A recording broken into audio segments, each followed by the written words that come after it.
Shalom, Bapak Ibu Saudara-saudari yang terkasih. Berjumpa kembali dengan saya, Veronica Yusia Sulistianingsih di BC Katolik Channel edisi hari Minggu 20 November 2022. Renungan pada kesempatan ini saya beri judul Salib Kristus adalah cermin. Bacaan Injil hari ini diambil dari Injil Lukas 23 ayat 35 sampai dengan 43 yang berbunyi demikian. Orang banyak berdiri di situ dan melihat semuanya. Pemimpin-pemimpin mengejek dia, katanya, "Orang lain ia selamatkan. Biarlah sekarang ia menyelamatkan dirinya jika ia adalah Mesias, orang yang dipilih Allah." Juga prajurit-prajurit mengolok-olokkan dia. Mereka mengunjukkan anggur asam kepadanya dan berkata, "Jika engkau adalah raja orang Yahudi, selamatkanlah dirimu." Ada juga tulisan di atas kepalanya, "Inilah raja orang Yahudi." Seorang dari penjahat yang digantung itu menghujat dia, katanya, "Bukankah engkau adalah Kristus? Selamatkanlah dirimu dan kami." Tetapi yang seorang menegur dia, katanya, "Tidakkah engkau takut juga tidak kepada Allah, sedang engkau menerima hukuman yang sama? Kita memang selayaknya dihukum, sebab kita menerima balasan yang setimpal dengan perbuatan kita. Tetapi orang ini tidak berbuat sesuatu yang salah." Lalu ia berkata, "Yesus, ingatlah akan aku apabila engkau datang sebagai raja." Kata Yesus kepadanya, "Aku berkata kepadamu, sesungguhnya hari ini juga engkau akan ada bersama-sama dengan aku di dalam Firdaus." Demikianlah sabda Tuhan. Bapak, Ibu, Saudara-saudari yang terkasih, salib Kristus adalah cermin. Pengorbanan dan kematian Tuhan Yesus adalah bukti kasih Allah kepada umatnya dan juga seruan pertobatan untuk menerima kasih-Nya yang besar itu. Sehingga peringatan yang kita lakukan adalah juga untuk melihat diri kita. Sudah sejauh mana sikap dan perbuatan kita mencerminkan kasih dan pengampunan dari Kristus untuk menerima anugerah-Nya. Bagaimana kita mau menyadari kekurangan kita di hadapan salib Kristus? Harapan, kecemasan, kekhawatiran, ketakutan, dan penderitaan membuat Yesus sangat mengasihi umat manusia. Kerendahan hati serta kerelaannya menjadi sama dengan manusia sebagai bukti cintanya untuk bisa merasakan apa yang dirasakan oleh manusia. Sehingga Yesus yang sebagai Raja tidak membiarkan manusia sendirian di tengah bahaya. Yesus rela menderita di kayu salib, tersalib walaupun tidak bersalah. Yesus, ingatlah akan aku apabila engkau datang sebagai Raja. Saya merenungkan ayat yang ke-42 ini yang sungguh menguatkan saya sebagai satu bentuk sikap kerendahan hati, menyadari segala keperdosaan, kekurangan, dan ketidakberdayaan sebagai manusia yang membutuhkan pertolongan Tuhan. Dalam bacaan Injil hari ini, saya membayangkan ada 3 salib, yaitu Yesus dan bersama dengan 2 penjahat yang juga itu disalibkan. Dan ini menarik ketika saya perhatikan ketika salib ini dengan sungguh-sungguh. Ada pelajaran yang teramat penting yang saya lihat. Kedua penjahat yang disalibkan bersama Yesus, gambaran yang mewakili umat manusia yang berdosa. Seperti saya yang seharusnya dihukum karena seringkali tingkah laku, perbuatan maupun tutur kata saya tidak berkenan di hadapan. Ada salah satu penjahat yang ikut disalib yang menyampaikan permohonannya kepada Yesus di akhir hidupnya. Menunjukkan kepada kita, seseorang yang mau menerima salibnya, mau menderita jiwa dan raga, dan yakin bahwa bela rasa Tuhan itu ada dan rahmat pun akan dicurahkan olehnya meskipun pada menit-menit terakhir kehidupannya di kayu salib. Ayat ke-42 ini menunjukkan gambaran permohonan saya kepada Yesus yang berharap agar supaya kelak ketika saya pergi meninggalkan dunia menuju kehidupan kekal, saya pun diingat oleh Yesus untuk bisa masuk dalam kerajaan surganya.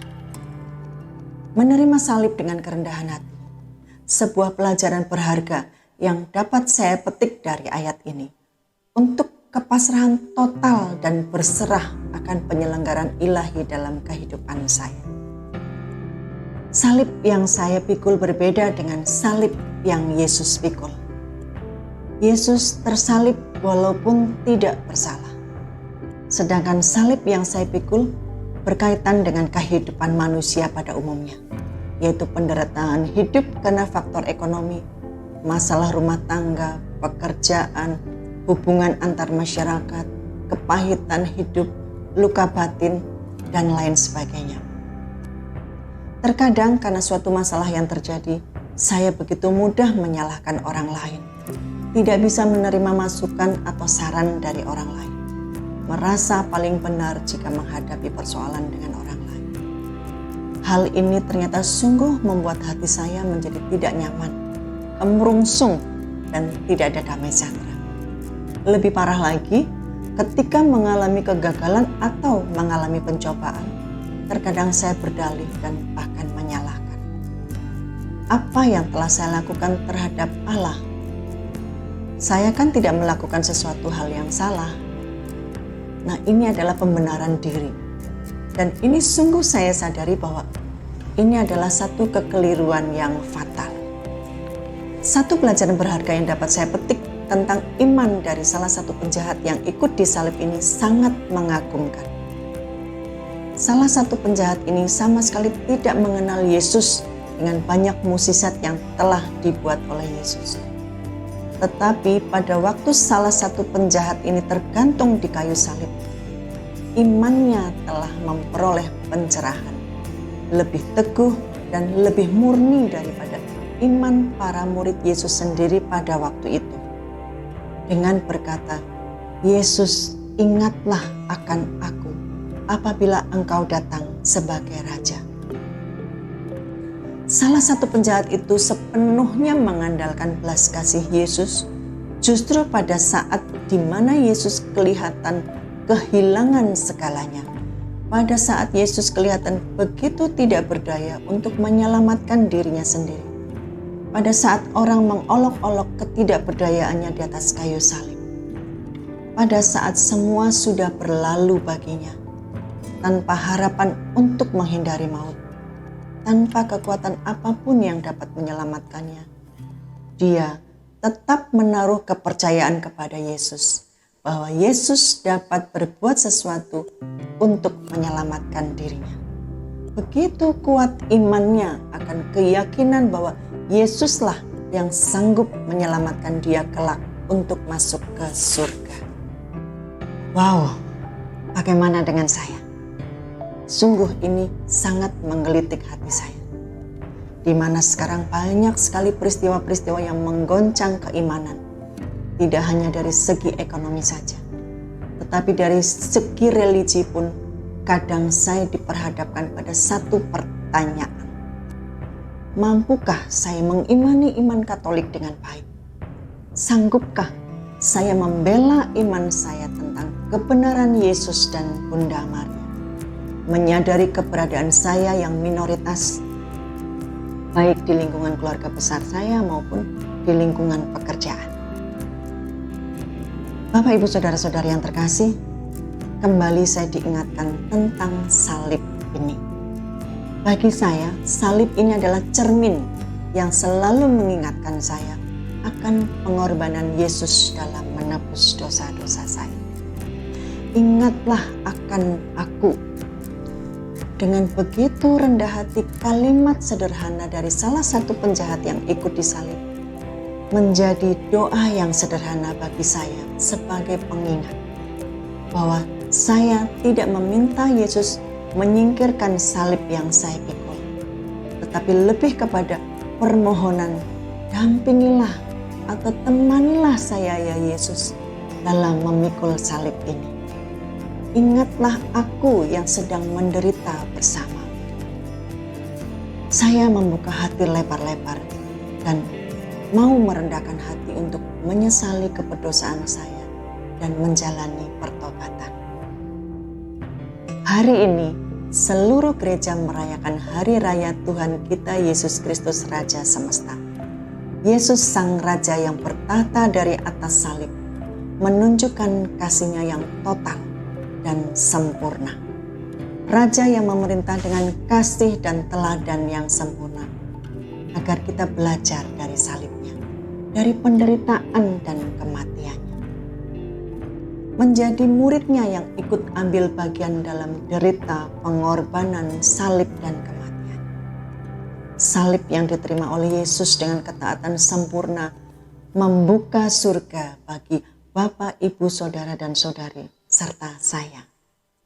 Mari kita bersama-sama belajar memandang salib Kristus sebagai bekal panduan kita untuk melangkah. Bagaimana kita memikul salib kita di dunia setiap hari. Bukan dengan menolak salib seperti yang dilakukan oleh si penjahat yang tidak mau bertobat, tetapi dengan menerimanya. Dan akan lebih baik lagi kalau kita menerima salib dengan cinta kasih, seperti yang telah ditunjukkan oleh Yesus. Artinya, dalam hal Allah memperkenankan kita menderita karena kesalahan orang lain, biarlah kita menerimanya dengan rasa syukur. Semoga lewat salib ini kita dapat membantu menyelamatkan jiwa sesama kita. Bapak, Ibu, Saudara-saudari yang terkasih, demikian permenungan yang boleh saya bagikan. Kiranya akan menjadikan berkat bagi kita semua. Sampai berjumpa kembali dengan saya di edisi berikutnya dalam BC Katolik Channel. Berkah